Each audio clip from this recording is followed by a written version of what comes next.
Okay, we talked in screencast, I think it was screencast 28, that if theta is unknown, but we know that the sine theta, if we know what sine theta is, let's just say that's equal to x, then that's the same thing as saying theta equals arc sine of x.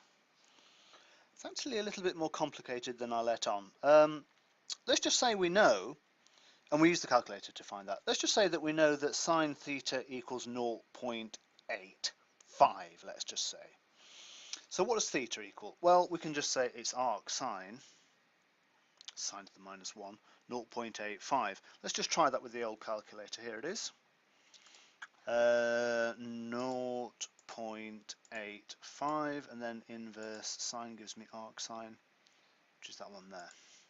Gives me 58 degrees. So theta equals 58 degrees. Great stuff. Let's just check that. It's not exactly 58, so I'm going to lose a little bit. When I take the sine of 58, I should get back to 0.85. Sine, there it is. Look, and it's 0.848, so it's close enough.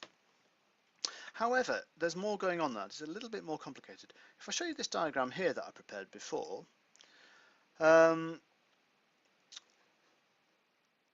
I've marked a few other things, and we've zoomed in so we can see the structure going on. There's 90 degrees, that's 180, that's 270, and that's 360 there. So what I'm going to do is to mark on AB line horizontal at 0.85, and that'll put me a nice horizontal line at 0.85. And if I go AB line, a vertical line at, what was the angle? Can't remember now. 58 degrees. 58 degrees, we'll see that they cross at this point here. So we can see this line here is at 58 degrees exactly, because that cuts that axis at 58 degrees. This is a 0.85 line, and you see they meet on the curve just at that point there. So yes, if we know that the sine of an angle is 0.85, we've got that 58 degrees here. However, there's another solution here, and there's solutions back here as well.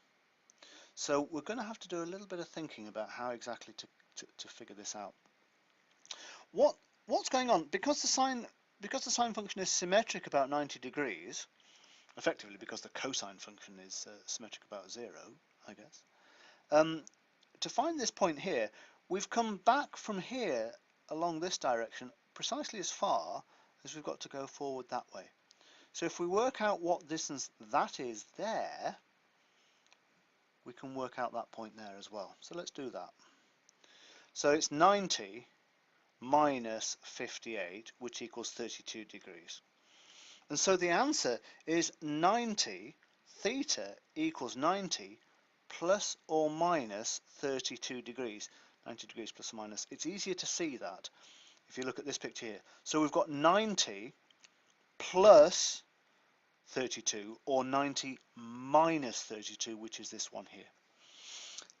So that's the first answer, but we've got other things going on here as well, because there's another solution here, and of course I could carry on drawing this curve and it goes off to infinity. So we've got an infinite number of solutions. So if we draw that, to take account of those, what we do is you say this.